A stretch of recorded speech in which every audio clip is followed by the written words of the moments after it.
嘿，大家好，我是悟空。那今天视频呢，跟大家分享就是 Homatics 这个电视盒子怎么去刷入这个第三方的一个系统，叫 Coral Lake。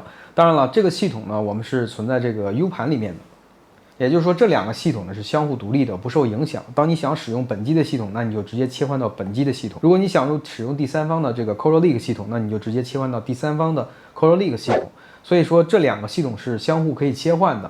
但是这里面涉及到一个问题，就是从安卓系统切换到 Coral Lake，这里面是需要一个代码的操作的。为了简化这个过程呢，我也是特地开发了一个小的工具。那利用这个工具，我们可以一键从这个安卓 TV 系统直接切换到 Coral Lake 系统。那这样呢，就省了大家用代码去操作了。这个小工具呢，我会放在视频下方这个描述区，如果谁需要的话，可以直接下载，不见得非得是这个机型哈，只要是能够刷入这个 Coral Lake 系统的这个安卓盒子，你都可以去尝试。首先说这个写盘工具，如果是 Windows 电脑的话，我推荐大家直接使用 Rufus 这个软件。那如果是苹果电脑的话，你可以使用 Blender Etcher 这个软件，这个软件也是非常的流行的。好了，这个是写盘工具。那接下来呢，就是镜像的下载。一般情况下，我们是需要从这个 Coral Lake 官方网站去下载的，根据你的设备的型号或者是 CPU 的型号去选择下载，然后包括你的内存和网卡的这个类型。这样的话，它会产生一个 DTB 的文件，这是一个引导文件，然后我们再下载就可以了。这是非常常规的一个方法。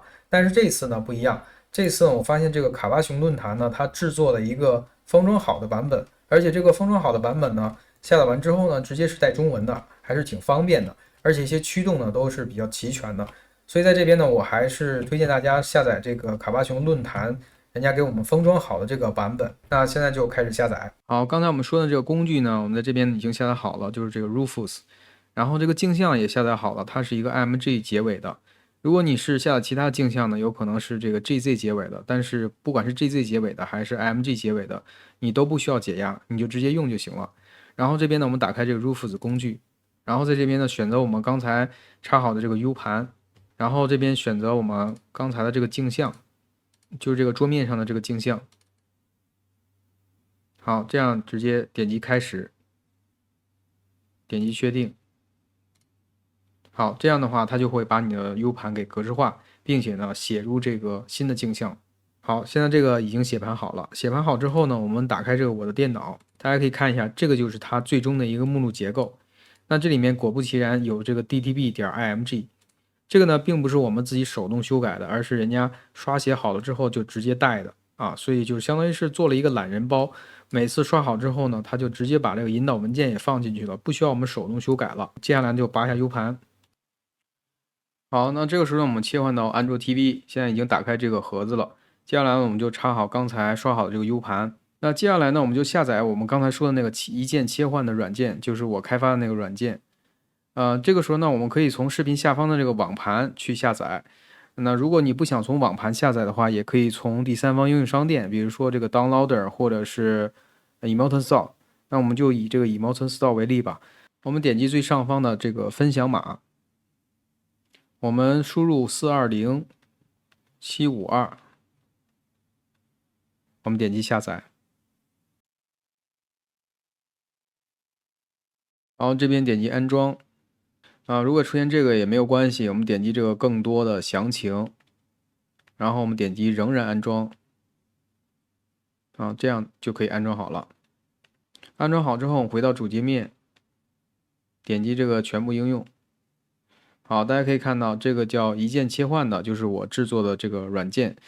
它的这个功能非常简单，当我们点击这个确定键的时候，它就直接切换到 Coral Lake 系统了。我先说一下这个软件的一个使用前提哈。那这个软件呢，要求我们必须打开这个开发者模式。首先去设置里面看一下设备偏好设置关于如果你没有打开的话，你在这个地方多点击几次这个安卓 TV 操作系统版本。现在我已经打开了。然后我们在这边看一下，检查一下这个开发者选项确实打开了。然后这边呢，我们要勾选这个 USB 调试确定已经打开了就 OK 了。那接下来呢，我们就可以直接用这个软件了。好，我们点击开始。好，大家可以看到这边会弹出一个选项，说允许 USB 调试吗？然后这边如果点击允许的话，那这个机器就重启了。重启之后呢，就进入 CorelLeak 这个系统了。那如果说这边你忘记点击了，就是比如说这个地方你可能点错了，也没有关系。大家可以看到，我这后边呢还写了一个按钮，你还可以再次的去点击，然后再次的去切换啊。比如说点击这里，好，它又会弹出。然后我们这个时候呢，点击允许，你会发现就黑屏了，对吧？因为这个机器正在重启。重启之后呢，它应该是进入到我 U 盘的这个系统，我们看一下。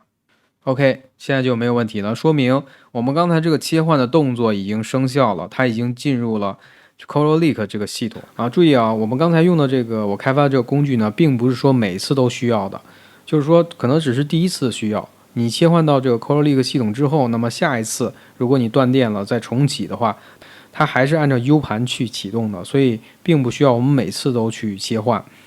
而我们刚才那个软件呢，其实它实际上的作用呢，只不过就是一行代码的作用。我为了简化这个过程，所以给大家做这么一个插件。那么大家可以看到，一进来就是这个中文的界面，非常的简单易用。好，大家可以看到，其实左侧这个白色的遥控器呢，就是 Homatics 自带的遥控器。但是因为我们现在运行的系统呢，并不是原生的这个系统，而是这个第三方的 CorelLeak 系统。那么这个时候，你如果控制上下左右的话，它肯定是不管用的，因为它没有配对。那怎么来配对呢？非常简单，这个是我的电视机的遥控器。那我们接下来就用电视机的遥控器去控制。那为什么电视机的遥控器可以控制呢？很简单，因为这个电视机呢是支持 CEC 的，然后我们这个盒子里面的 CorelLeak 系统也支持 CEC， 所以我们直接利用这个电视机的遥控器就可以控制这个 CorelLeak 系统，然后进而呢给这个遥控器做配对。如果你接的是显示器的话，就没有办法了，你只能是外接其他的飞鼠啊，其他的这个 2.4G 的这个遥控器，或者是其他的这个像这种飞鼠都是可以的。回到这个电视机的画面，然后我们先简单的设置一下，点击下一步。大家可以看到，它既支持有线也支持无线。我目前是用这个有线去连接的，它这个版本的驱动是没有问题的。如果你自己单独下载的话，那个驱动是有问题的，它的有线是用不了的。而这个卡巴熊的这个版本已经解决了这个问题，直接用有线的方式就可以接入，当然无线也是可以的。我们点击左上角的这个设置按钮，然后接下来我们点击 CorelLeak 这个图标，在这个地方大家可以看到有一个蓝牙，我们选择蓝牙这一项。